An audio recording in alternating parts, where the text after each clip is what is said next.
کله چې پاکستان حکومت د افغان کډوالو سره د بشر حقوقو خلاف عمل پیل کړ او له خپل هیواد یې افغان کډوال افغانستان ته په زور او جبر راستانه کړل یا د کړنه په کور دننه او نړیواله کچه وغندل شوه. سه‌شنبه د راستانه شوي افغان کډوالو په ملاتړ خوست کې د شلوريزو لوبو لړۍ پیل شوه. مسؤلین وایي چې دغه لوبو په استفاده به نوي لوبغاړي د 19 کلونو ملي لوبغاړو تجربې هم حاصل کړي.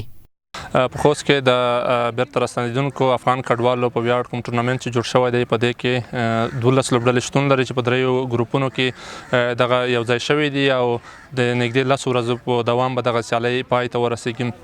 په دغه ټورنمنټ کې د افغانستان د داخلي کرکټ ورهاخوا د افغانستان د 19 کلونو ملي او الف لوبغاړي هم شتون لري.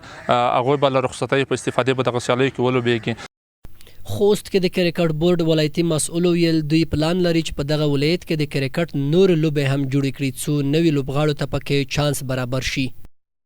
راتلونکي کې مونږ ولایتي ګروپ چې خوست ولایت دوه لوبډلې کې لري د لوبو ته د آمادګۍ په خاطر ډېرې ګټورې تمومیږي.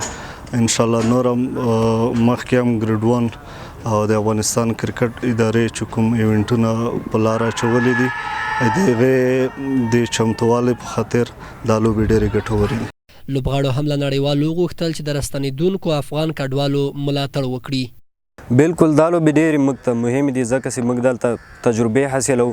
دا د کډوالو لپاره کډوال چې راڅېړل شوي له پاکستان څخه هغوی لپاره هم یوه لوبې دي چې موږ دوی په نوم یو ټورنمنټ جوړ کړو او له خاصه مننه کوو په نړیوالو موږ کوو دلته په خپل وطن کې چې کوم مالدار خلک دي په هغې موږ کوو چې د هغې کډوالو دپاره هم مرسته وکړي هغوی سره کومک وشي. له دې وړاندې افغان ملي لوبغاړي ابراهیم زدرن هم خپله د غوره لوبغاړي جایزه هغو افغان کډوالو ته ډالۍ کړه چې پاکستان حکومت یې شخصي شتمنۍ ضبط کړې وې.